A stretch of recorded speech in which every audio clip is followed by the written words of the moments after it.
नमस्कार, स्वागत है आप सभी का एजुकेशन 790 के चैनल पर। मैं अमन यादव आप सभी का स्वागत करता हूं।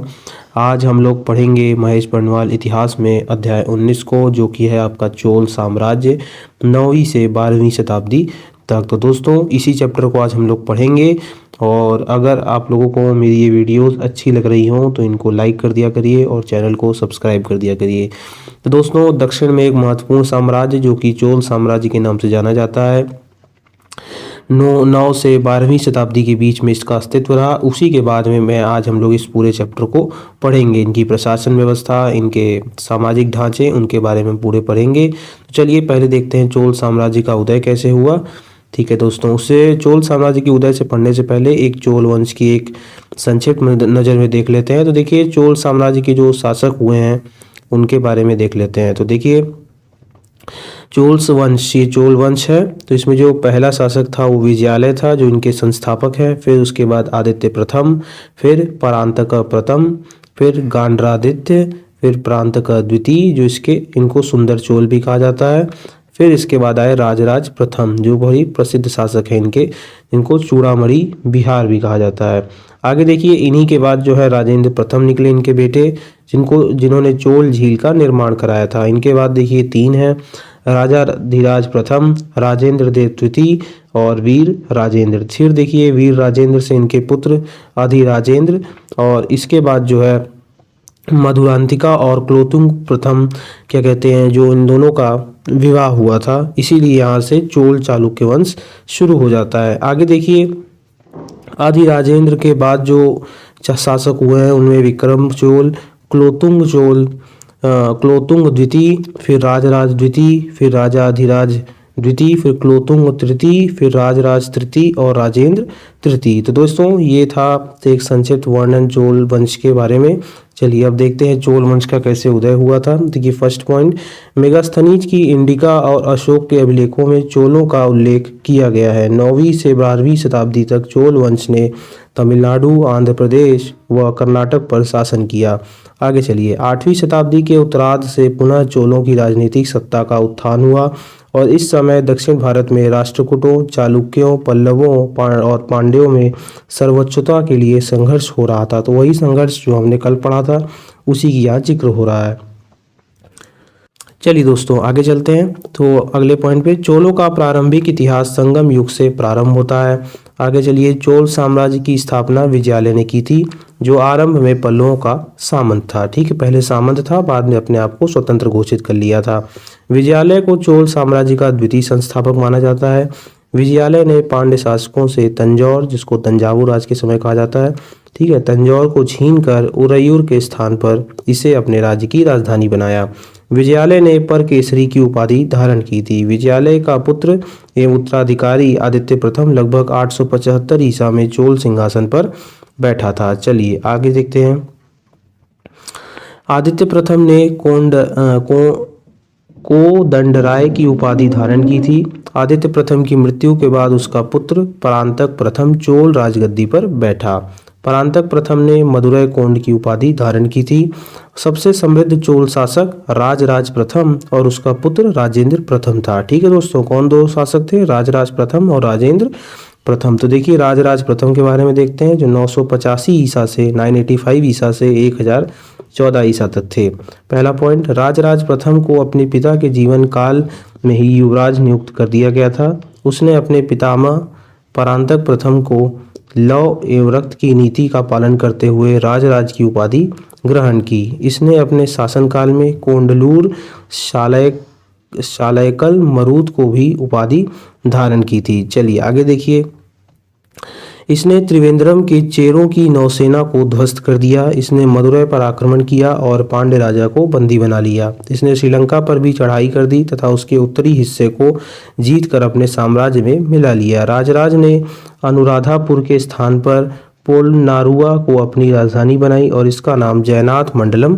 रखा था। चलिए आगे देखिए, राजराज ने शिवपाद शेखर की उपाधि धारण की। राजराज के नौसैनिक पराक्रम का एक अच्छा उदाहरण मालदीव की विजय थी। चलिए आगे देखते हैं बृहदेश्वर मंदिर के बारे में। कि इसको किसने निर्माण कराया था? बृहदेश्वर मंदिर को। प्रारंभिक समय में इसका नाम राजराजेश्वर शैव मंदिर था, बाद में इसका नामकरण बृहदेश्वर मंदिर किया गया। यह तमिलनाडु के तंजावुर स्थित बृहदेश्वर मंदिर पूरी तरह से ग्रेनाइट निर्मित है। चोल वंश के राजराज प्रथम ने इस मंदिर का निर्माण कराया था। यह मंदिर उसके शासनकाल की गरिमा का श्रेष्ठ उदाहरण है। राजराज प्रथम के शासनकाल में 1010 ईसा पूर्व में यह मंदिर पूरी तरह तैयार हुआ। ठीक है, आगे देखिए, इस मंदिर को यूनेस्को विश्व की धरोहर में घोषित किया गया है। ठीक है दोस्तों, याद रखिएगा। आगे चलिए, राजेंद्र प्रथम के बारे में 1014 ईसा से 1014 से ईसा से थोड़ा गलत डेटा दिया गया इधर, मैं इसको कमेंट बॉक्स में आपको बता दूंगा इसका सही। ठीक है दोस्तों, चलिए आगे देखिए। राजेंद्र प्रथम ने पांड्य और चेर देशों को पूर्णतः पराभूत कर अपने साम्राज्य में मिला लिया था। आगे देखिए, श्रीलंका की विजय की परिणति तक पहुंचते ही वे वहां के राजा और रानी के मुकुट और राज चिन्ह को अपने कब्जे में कर लिया था। आगे चलिए दोस्तों, इसके आगे बढ़ते हैं हम लोग। अब हम लोग पढ़ेंगे राजेंद्र प्रथम, जो हम लोग पढ़ रहे थे। राजेंद्र प्रथम के शासनकाल का एक अत्यंत उल्लेखनीय सैनिक अभियान कलिंग के रास्ते बंगाल पर किया गया आक्रमण था। इस विजय की स्मृति में राजेंद्र प्रथम ने गंगई कोंड चोल अर्थात गंगा के चोल विजेता की उपाधि धारण की थी। ठीक है, इसी विजय के उपलक्ष्य में इसने कावेरी के मुहाने पर नई राजधानी बसाई तथा उसका नाम गंगई कोंड चोलपुरम, ठीक है, गंगई कोंड चोलपुरम अर्थात गंगा के चोल विजेता का नगर रखा था। अगला पॉइंट देखिए, 10वीं सदी में श्री विजय साम्राज्य फिर से शक्तिशाली हो उठा था तब तथा उसमें मलय प्रायद्वीप, सुमात्रा, जावा और आसपास के द्वीप शामिल थे। आगे देखिए, इस साम्राज्य पर शैलेंद्र राजवंश का शासन था। शैलेंद्र शासक बौद्ध थे तथा चोलों के साथ उनके मधुर संबंध स्थापित थे। आगे देखिए क्या लिखा हुआ है। शैलेंद्र शासक ने नागापट्टनम में एक बौद्ध विहार भी बनवाया था तथा इनके अनुरोध पर राजेंद्र प्रथम ने विहार के व्यय के लिए एक गांव भी दान दिया था। राजेंद्र प्रथम का सबसे महत्वपूर्ण सामरिक अभियान कलिंग व बंगाल विजय था और राजेंद्र प्रथम के बाद उसका पुत्र राजाधिराज प्रथम 1044 ईसा में चोल गद्दी पर बैठा। राजाधिराज ने अपना राज्याभिषेक करवाकर विजय राजेंद्र की उपाधि ग्रहण की थी। आगे देखिए क्या क्या लिखा हुआ है। तो राजाधिराज की मृत्यु के बाद राजेंद्र द्वितीय चोल सिंहासन पर बैठा। इसकी उपाधि प्रकेसरी थी। चोल शासकों ने चीन में कई राजदूत मंडल भेजे। चोल राज्य का स्तर 70 व्यापारियों वाला एक दूत मंडल 1077 ईसा में चीन पहुंचा। उत्तर चालुक्य की राजधानी कल्याणी थी और चोलों और उत्तरों चालुक्यों के बीच के संघर्ष का कारण यह था कि दोनों वेंगी, तुंगभद्रा, दोआब और उत्तर पश्चिम कर्नाटक में गंग देश पर प्रभुत्व स्थापित करना चाहते थे। आगे चलिए लास्ट पॉइंट देखते हैं इसी टॉपिक का। चोल शासकों ने चालुक्य नगरों पर, जिसमें कल्याणी भी शामिल था, हमला कर वहां अत्यधिक लूटपाट की और कत्लेआम मचाया। चलिए आगे देखते हैं चोल प्रशासन के बारे में हम लोग पढ़ेंगे। तो पहला देखिए, केंद्रीय प्रशासन का सर्वोच्च अधिकारी क्या होता था? राजा होता था, क्योंकि राजतंत्र था तो वही सर्वोच्च अधिकारी होगा। राज्यपद वंशानुगत था तथा युवराज ज्येष्ठता के आधार पर राज्य का उत्तराधिकार बनता था। राज्य भूमि की उपज का 1/3 भाग भू राजस्व के रूप में वसूलता था।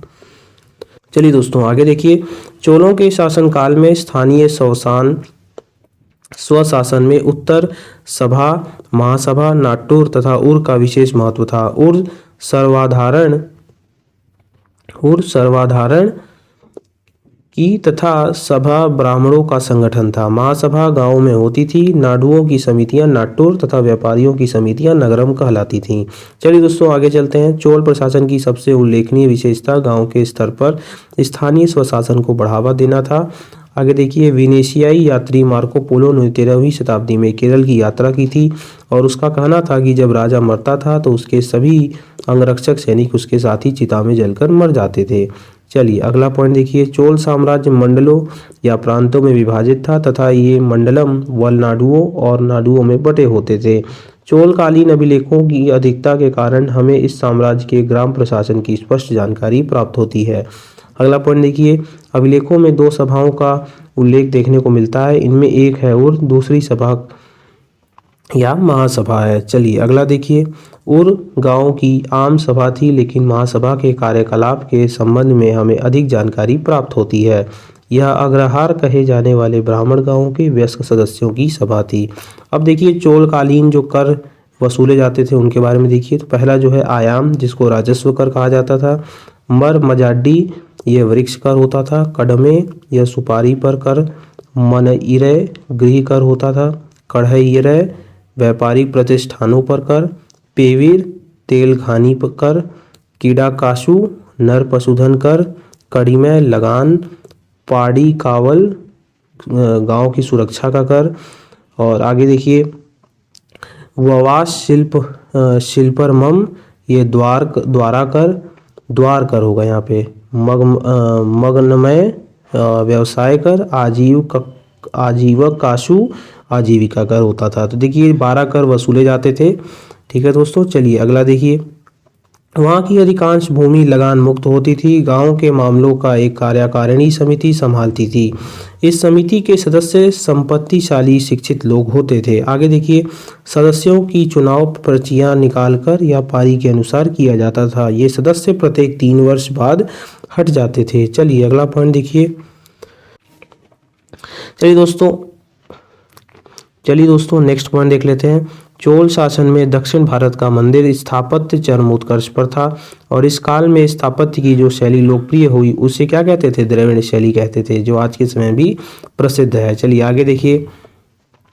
गर्भगृह के ऊपर एक के बाद एक कई मंजिलों का निर्माण इस शैली की मुख्य विशेषता थी। ये मंदिर 5 से 7 मंजिल के होते थे तथा एक विशेष शैली में बनी होती थी जिसे विमान शैली कहते हैं। आगे देखिए नेक्स्ट पॉइंट। मंदिर के मुख्य भवन के सामने सामान्यतः स्तंभों पर बना हुआ एक विशाल कक्ष होता था जिसकी छत सपाट होती थी। चलिए नेक्स्ट पॉइंट देखिए। स्तंभों को अलंकृत किया जाता था। इस कक्ष को मंडपम कहते थे। आगे देखिए, इन मंदिरों में देवदासियां नृत्य किया करती थी और ये देवदासियां देवताओं की सेवा में समर्पित स्त्रियां होती थीं। चलिए अगला देखिए।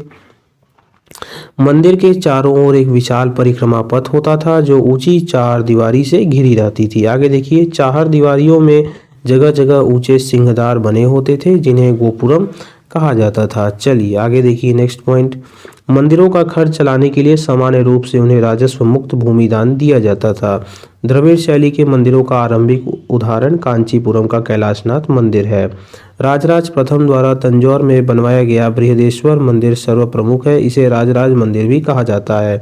नेक्स्ट पॉइंट देखिए। मंदिर स्थापत्य का एक अन्य उत्कृष्ट उदाहरण गंगईकोंडचोलपुरम का मंदिर है। चलिए नेक्स्ट पॉइंट देखिए।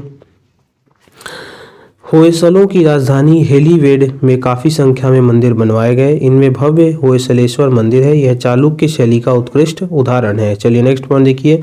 इस काल में दक्षिण भारत में मूर्तिकला में एक नई ऊंचाई को स्पर्श किया। उसका एक उदाहरण श्रवण बेलगोला की गोमतेश्वर की विशालकाय मूर्ति है। इस काल की नटराज की प्रतिमाएं, विशेष रूप से उसकी कांस्य प्रतिमाएं, इस कला का सर्वोत्कृष्ट नमूने पाए जाते हैं। चलिए अगला पॉइंट देखिए।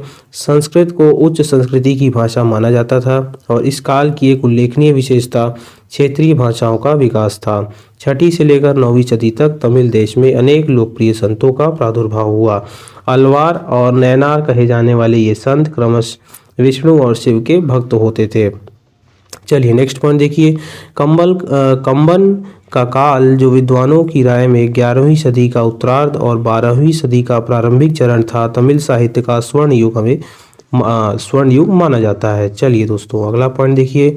आप लोगों ने कंबन की रामायण सुनी होगी। कंबन की रामायण को तमिल साहित्य में उच्चतम कोटि की रचना मानी जाती है। पंपा, पोन्ना और रन्ना कन्नड़ काव्य के रत्न माने जाते हैं।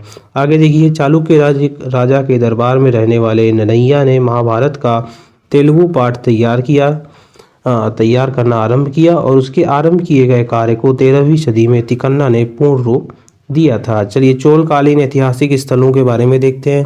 पहला स्थल है तोल मंडल, जो नवीन चोल वंश से संबंधित भूमि है।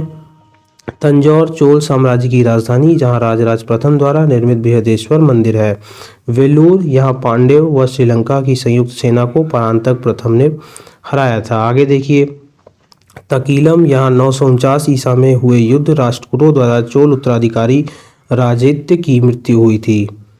चलिए दोस्तों अगले पॉइंट को देखिए। कंडलूर त्रिवेंद्रम के निकट स्थित, जहां राजराज प्रथम ने चेरों को हराया था। अगला पॉइंट देखिए। वेंगी, आंध्र तट पर स्थित, जहां राजराज प्रथम ने पूर्वी चालुक्य के ऊपर प्रभुत्व स्थापित किया था। चलिए नेक्स्ट पॉइंट देखिए, अनुराधापुर चोल युग में श्रीलंका की राजधानी जिसे राजराज प्रथम ने ध्वस्त कर दिया था।